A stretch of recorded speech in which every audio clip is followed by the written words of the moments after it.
Hyperbole it is a figure of speech indicating exaggeration। ये वो figure of speech है जो अतिशयोक्तिपूर्ण को व्यक्त करती है। It means a bowled over statement और टॉल टॉक। इसी को बोल्ड ओवर स्टेटमेंट या टॉल टॉक कहा जाता है। It is style of speech, ये बोलने की शैली है। एंड राइटिंग, लेखन है। विच यूजेस एक्सजरेशन, जिसमें अतिशयोक्तिपूर्ण कथन कहे जाते हैं। In order to achieve a particular effect, एक विशेष प्रभाव डालने के लिए, भाषा को इफेक्टिव, इम्प्रेसिव, फोर्सफुल बनाने के लिए, भाषा में दम भरने के लिए अतिशयोक्तिपूर्ण कथनों का प्रयोग किया जाता है। It is use to make language effective, forceful, impressive. ये भाषा को प्रभावशाली, सशक्त और अर्थपूर्ण बना देती है। फॉर एग्जाम्पल, उदाहरण के लिए, I have told you a million times not to use that word. ये शब्द प्रयोग न करने के लिए मैंने तुम्हें लाखों बार मना किया है। हम कभी किसी को लाख बार मना नहीं कर सकते।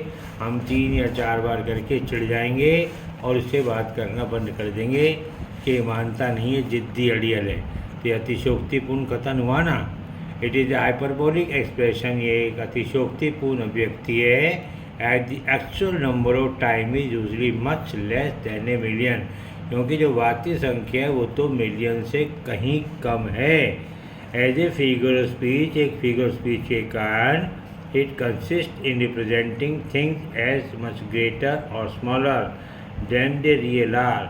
वस्तुएं जो अपने वास्तविक साकार रूप में होती हैं उनसे कहीं बढ़ा चढ़ाकर या उनको कम कर यहाँ व्यक्त या प्रदर्शित किया जाता है।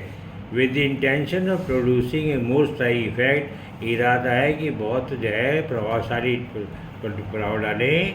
दैन ए प्लेन और सिंपल स्टेटमेंट, जितना एक सरल कथन प्रभाव नहीं डाल सकता, हाइपरबोली से वही बात या इंटेंशन जो है स्ट्राइकिंग इफेक्ट डालता है।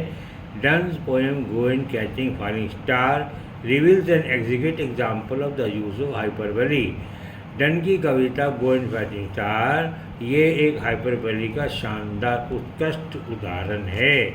फॉर एग्जाम्पल, वो कहता है, if thou best born to stay in side, या सबसे पहले तो इसकी थीम को समझो।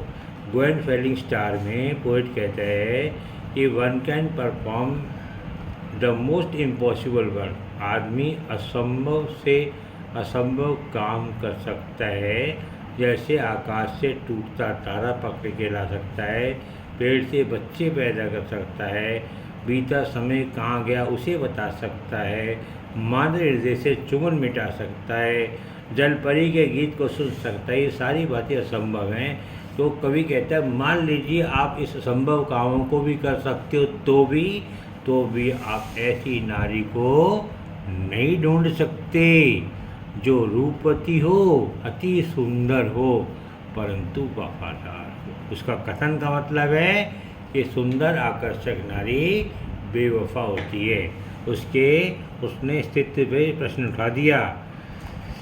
अब फॉर एग्जाम्पल वहाँ ये उदाहरण देता है, if thou best born to stay in sight, यहाँ कवि उस व्यक्ति को चुनौती देता है थिंग इनविजिबल टू सी, जिसमें जन्मजात अदृश्य चीज़ों को देखने और उनकी व्याख्या करने की क्षमता हो। साधारण को नहीं, जिसमें जन्मजात अदृश्य चीज़ों को देखने की क्षमता है। Ride 10,000 day and night till A note white hairs on the, कहता है कि तू घोड़े पे सवार हो जा, 10,000 दिन 10,000 रात सारे संसार का भ्रमण चक्कर लगा, जब तक तेरे सारे बाल सफ़ेद न हो जाएं, तब तू लौट के आना।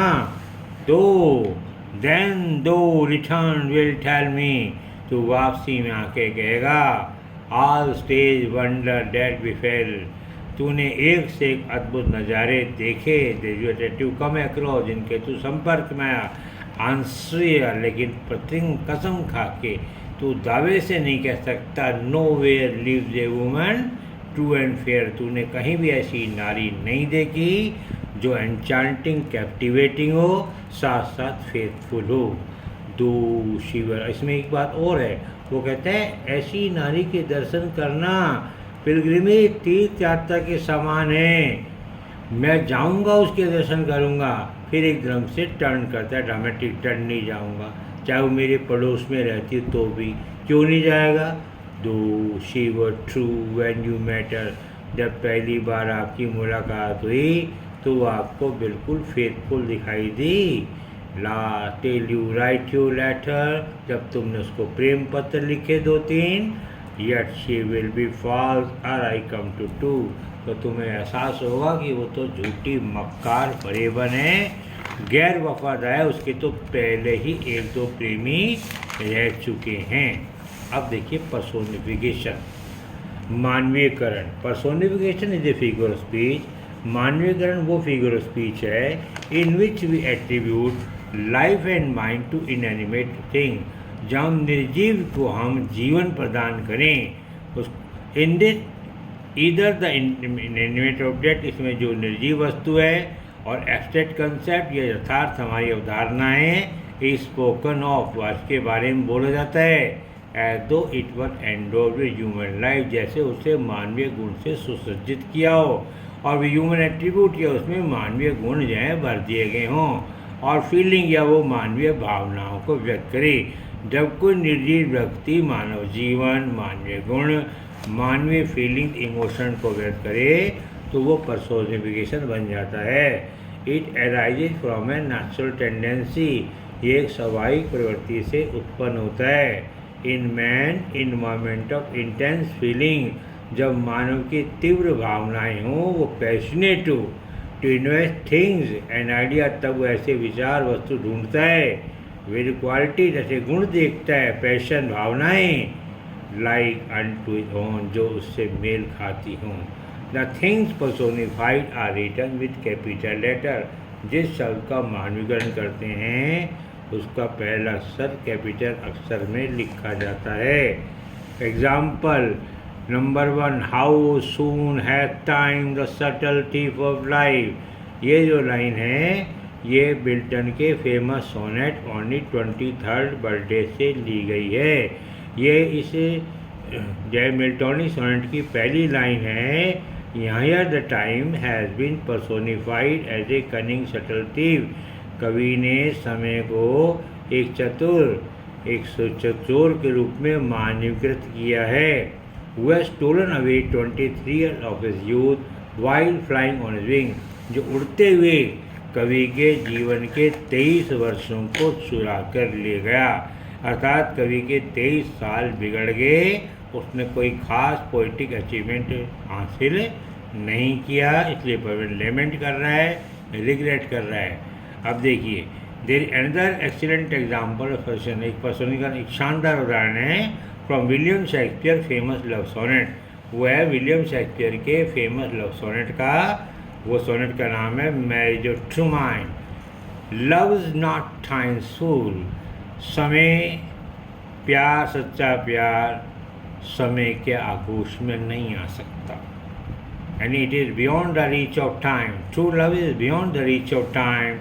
Though rosy lips and cheeks, it means to say no beauty is everlasting. कोई सौंदर्य चिरस्थायी नहीं है। In course of time, everything loses shine and beauty. हर चीज़ अपनी चमक और सुंदरता को खो देती है। Within his bending cycle compass come, ये पर्सोनिफिकेशन के उदाहरण है। यहाँ कवि ने समय को एक फसल काटते किसान का रूप दिया है जिसके हाथ में दराती है। The poet has personified time, कवि ने समय का मानवीकरण किया है। विद ए हार्वेस्टिंग रीपर, वो फसल काटता किसान है। वह सिकिल इन हिज हैंड, जिसके हाथ में दराती है। Just as no crop can withstand or survive from the sickle of a farmer, जैसे कोई फसल किस फसल काटते किसान की दराती का सामना नहीं कर सकती, बच नहीं सकती। सिमिलरली, ठीक वैसे ही nothing can escape from the cruel clutches of time and death except to love, केवल सच्चे प्यार को छोड़कर समय और मौत के क्रूर चंगल से कोई बच नहीं सकता। मेरा आप सबसे आग्रह है कि आप इसे रीराइट करते हैं, अप्रिशिएट करते हैं, तो आप इसे सब्सक्राइब कीजिए, मुझे मोटिवेट कीजिए, जिससे मैं आपसे अधिक से अधिक बच्चों की सेवा करूं। और ज्ञान देना, to impart knowledge is the noble mission, यही मेरे जीवन का लक्ष्य है। It is my philanthropic altruistic work, जनहितैषी मेरा काम है।